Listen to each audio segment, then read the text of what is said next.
Bonjour tout le monde, nous sommes à l'émission Rendez-vous familial et nous allons aborder un thème qui est très important dans l'éducation de nos tout-petits. Alors, nous allons parler d'intégration à la garderie, des stratégies, des routines, l'approche éducative également pour permettre un bon développement de nos tout-petits.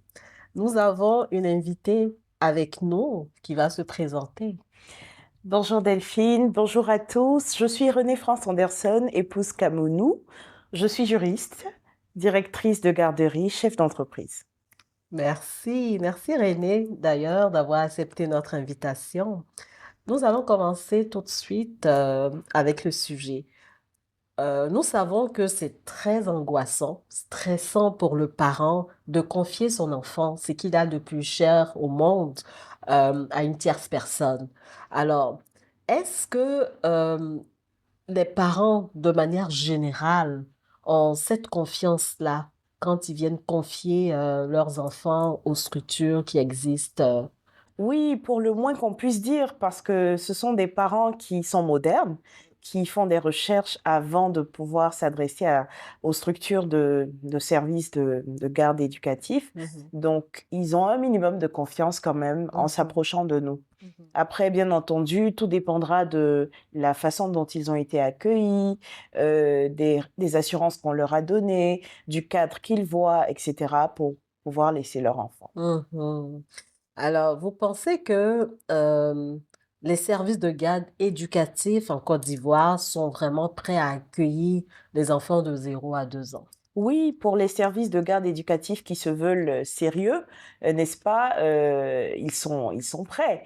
D'ailleurs, en Côte d'Ivoire, nous avons un ministère qui nous permet de pouvoir obtenir des agréments. Donc, qui obtient un agrément a été quand même, on va dire, vérifié. Ils ont eu le temps de se rassurer que tout est bien mis en place.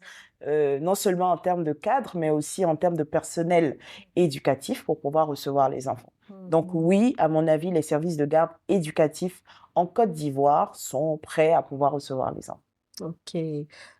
Pour une maman qui reprend le travail après son congé de maternité, c'est sûr qu'elle est confrontée à des défis parce que se séparer de son enfant, son tout petit là, plusieurs heures dans la journée, Mhm. c'est quand même lourd pour la Oui. maman. Est-ce que souvent vous êtes confronté à ce genre de mamans qui ont du mal à se séparer de leurs enfants? Oui, dans la plupart des cas, en Côte d'Ivoire, il faut dire que le travail reprend après 1 mois et demi de la naissance de l'enfant. Et c'est très difficile pour n'importe quel parent, papa ou maman, de devoir laisser son petit bout de chou d'à peine 1 mois et demi Mhm. à des personnes étrangères. Mhm. Donc oui, il y a un gros stress derrière cette obligation de laisser leur enfant pour reprendre le travail. Il y a aussi la difficulté même pour les parents due à l'impréparation au niveau du travail, Mhm. au niveau de l'employeur. Mhm. S'être absenté 3 mois et revenir recommencer le travail, il y a une forme de stress qui attend le parent au niveau du boulot. Mhm. Et ce stress-là peut impacter le parent dans le choix même de devoir laisser son enfant. Mhm. Parce que finalement, ce parent est stressé de laisser l'enfant, Mhm. mais également stressé de reprendre le travail Mhm. dans un cadre qu'il a laissé depuis 3 mois. C'est ça.